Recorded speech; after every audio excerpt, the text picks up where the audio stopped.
So Visakha VMRDA హాల్లో అయితే ఈరోజు వైఎస్ఆర్సీపీ న్యాయ విభాగం ఉత్తరాంధ్ర జిల్లాల మీటింగ్ అయితే జరిగింది. న్యాయవాదులకు సంబంధించి చేయాల్సిన పనులు కానివ్వండి, ఏం చేయాలో పెద్దగా చర్చించారు. ఈరోజు పూర్తిగా మనతో ఉన్నారు, నాయకులు ఉన్నారు, వాళ్ళతో మాట్లాడదాం.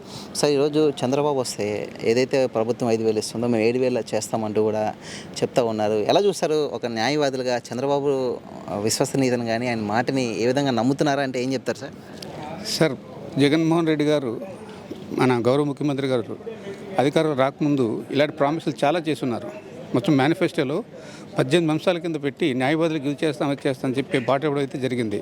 ఒక్కటి ఆచరణలో జరగలే, ఇంక్లూడింగ్ సంక్షేమ నిధి. ఇప్పుడు సడన్గా జగన్మోహన్ రెడ్డి గారు ఇవన్నీ ఇంప్లిమెంట్ చేసి సక్సీడ్ అయింది కాబట్టి నేను ఆ 5,000 7,000 పెంచుతానని అంటే న్యాయవాదుల నమ్మకం వస్తుందా? ఆయన మీద విశ్వసనీయత అసలే లేదు ప్రజలకి. అసలు న్యాయవాదులు అసలు నమ్మడం మానేశారు. కాబట్టి ఏ న్యాయవాది కూడాను ఆయన తాలూకా మేనిఫెస్టోలో ఇప్పుడు ఇంక్లూడ్ చేస్తున్నటువంటి అంశాలు ఏది నమ్మే స్థితిలో లేరని చెప్పి సవినయంగా తెలియజేసుకుంటాం. ఎలా ఉండిపోతుంది సార్? గతంలో ఎలా ఉండేది మీ ప్రొఫెషన్? అది జగన్ గారు అధికారంలోకి వచ్చిన తర్వాత ఎలా ఉంది సార్? నిజంగా న్యాయం జరిగిందా న్యాయవాదులకి? సార్, ఇంతకుముందు మేము ఇండివిజువల్గా వచ్చింది ప్రొఫెషన్లోకి. ఇది వాళ్ళ ఫోర్ ఫాదర్స్ నుంచి లాయర్స్ అయితే తప్ప ఈ ప్రొఫెషన్ రానికి ఉండేది కాదు. ఎందుకంటే వాళ్ళు బ్రతుకుదేవుడు కష్టం కాబట్టి. ఇవన్నీ కన్సిడర్ చేసి జగన్మోహన్ రెడ్డి గారు ఏం చేశారంటే యువ న్యాయవాదుల కోసం 5,000 రూపాయలు చెప్పిన ఒక స్టైఫండ్ 3 సంవత్సరాలు తన కాళ్ళ మీద దాన్ని నిలబడుకునే అవకాశాన్ని కల్పించారు. దానివల్ల ఈరోజు అటు ఇటు ఉద్యోగాలకు వెళ్ళిపోయిన వాళ్ళు ప్రతి ఒక్కరు కూడా మళ్ళీ ప్రొఫెషన్కి వచ్చి ఈ ప్రొఫెషన్ సాధించడానికి ట్రై చేస్తున్నారు. అంతేకాకుండా న్యాయవాదులకు ఎంత ఇంపార్టెన్స్ ఇస్తున్నారంటే జగన్మోహన్ ప్రభుత్వం ఈరోజు డైరెక్టర్ ఆఫ్ ప్రాసిక్యూషన్స్ అది ఎప్పుడు కూడాను ఎంప్లాయీస్కి ఇచ్చేది. అది అలాంటిది ఒక న్యాయవాదికి డైరెక్టర్ ఆఫ్ ప్రాసిక్యూషన్ అపాయింట్ చేయడం రాష్ట్రాల్లో ఉన్నతమైన పోస్ట్. అది ప్రాసిక్యూషన్ సంబంధించి అలాంటి పోస్టే ఒక న్యాయవాదికి అపాయింట్ చేశారంటే ఆలోచించండి. అది కాకుండా ఈ ఉడా చైర్మన్ ఒక న్యాయవాది. ఎన్నో పోస్టులు, కీలక పోస్టులు.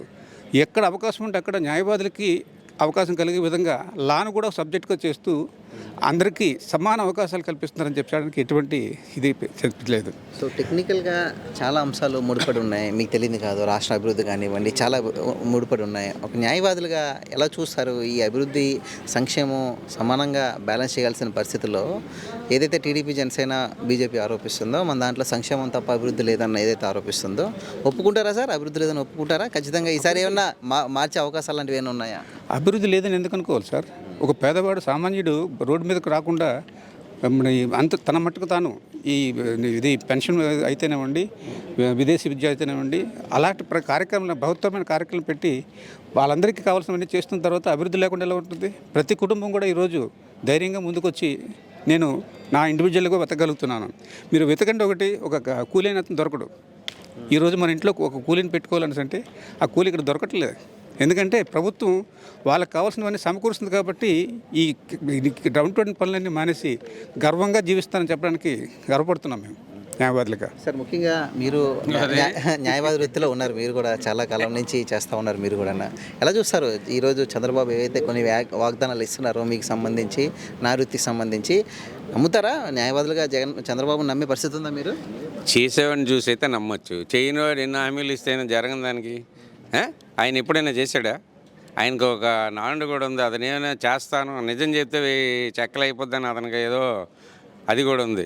అతను ఎప్పుడైనా చేశాడా గతంలో? ఇప్పుడు శ్రీలంక అయిపోద్ది, ఆంధ్రప్రదేశ్ జగన్ అప్పులు చేసేసి, జగన్మోహన్ రెడ్డి అప్పులు చేసేసి తగలెట్టేస్తున్నాడు అని చెప్పి ఇప్పుడు డబుల్ ఇస్తాను అంటున్నాడు. మరి ఈ రాష్ట్రాన్ని ఏం చేస్తాడు?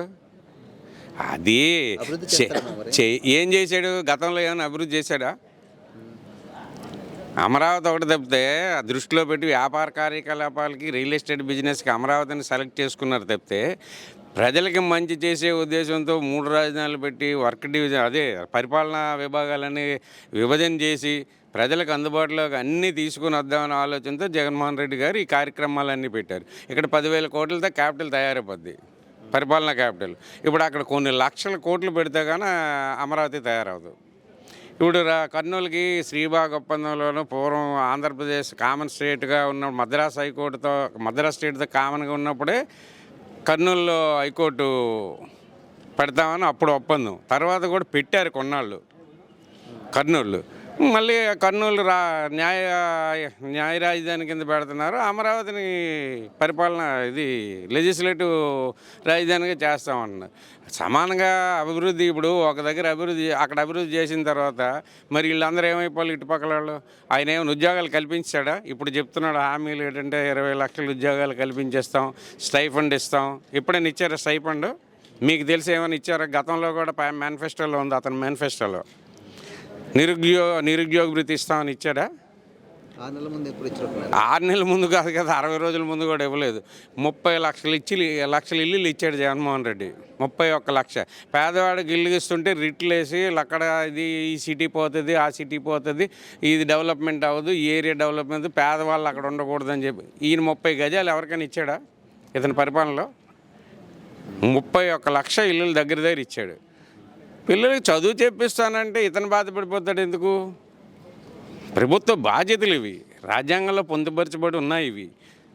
రాజకీయాలు అతీతంగా అందరూ సపోర్ట్ చేయాల్సిన అంశాలు అంటారు ఇవన్నీ మరి ప్రజల కోసమే కదా ఈ ప్రభుత్వాలు. ఏ ప్రభుత్వం అయినా మా జగన్మోహన్ రెడ్డి గారు అవనివ్వండి, చంద్రబాబు నాయుడు గారు అవనివ్వండి, మోడీ గారు అవనివ్వండి, ఎవరైనా ఇవి రాజ్యాంగంలో హక్కులతో పాటు బాధ్యతలు. ప్రభుత్వాలకు కొన్ని లిస్టులు ఉన్నాయి. కామన్ లిస్ట్ ఒకటి, స్టేట్ లిస్ట్ ఒకటి, సెంట్రల్ లిస్ట్ ఒకటి. అందులో అంశాల ప్రకారం వాళ్ళు యాక్ట్ చేయాలి. ప్రభుత్వం ప్రజలు బాగోలు చూస్తేనే కదా, ప్రజలు ఉంటేనే కదా రాష్ట్రమైనా దేశమైనా బాగుపడేది. ఇప్పుడు పేదరికం అనేది తగ్గిందన్నది ఇప్పుడు జగన్మోహన్ రెడ్డి గారు ఇవన్నీ రాసుకొని చెప్పడం లేదు కదా. సెంట్రల్ గవర్నమెంట్ వాళ్ళు దీని సూచీలు ఉంటాయి, ఇండెక్స్ ప్రకారమే కదా, బేస్ చేసుకునే కదా ఇవన్నీ ఇస్తున్నారు. జగన్మోహన్ రెడ్డి నేను ఫస్ట్ ఉన్నానని అతను చెప్పుకోవడం లేదు కదా. సెంట్రల్ గవర్నమెంట్ కొన్ని దీనికి సంస్థలు ఉన్నాయి. ఆ సంస్థలు ఇచ్చిన లెక్కల ప్రకారమే మన ఆంధ్రప్రదేశ్ అభివృద్ధి చెందుతుందా లేదా అనేది అంటే ఆ లెక్కలు బట్టి తెలిసిపోతుంది. ఇప్పుడు ఎలా ఉన్నారు న్యాయవాదులు అందరూ ఈసారి ఏం చేయబోతున్నారు? ఆంధ్రప్రదేశ్లో ఎవరిని ఎన్నుకోబోతున్నారండి, ఏం చెప్తారు? మా ప్రకారం అయితే ఏదో ఉంటారు, కొందరు ఉండకపోరు. పార్టీలు అయిన తర్వాత అందులోనే ఉంటారు, ఇందులో ఉంటారు. అత్యధిక శాతం న్యాయవాదులు మాత్రం జగన్మోహన్ రెడ్డిని సపోర్ట్ చేయడానికి సిద్ధంగా ఉన్నారు. ఎందుకంటే ఇప్పుడు ప్రజలు బాగుంటే మేము బాగుంటాం. ఇప్పుడు మేము కేసు వాదిస్తాం, పేదవాడిది ఆ డబ్బులు ఇవ్వలేడు. ఇప్పుడైతే అన్ని అవకాశాలు ఉన్నప్పుడు మాకు డబ్బులు ఇవ్వగలుగుతాడు కదా, ఫీజులైనా ఇవ్వగలుగుతాడు కదా. మరి వాళ్ళు బాగుపడితే మేము బాగుపడతాం. ప్రజలకి ఇప్పుడు అన్ని రకాలుగా అన్నీ చేస్తేనే ఆ ప్రభుత్వం బ్రహ్మాండంగా సాగుతుంది. న్యాయవాదులు ఎక్కువ శాతం జగన్ వైపే ఉన్నారు. ఖచ్చితంగా గెలిపించుకుంటారా సార్ మీరు? గ్యారంటీగా 100%. వైనాడు 175 అన్నారు కాబట్టి దానికి దగ్గరలోనే ఉన్నాం.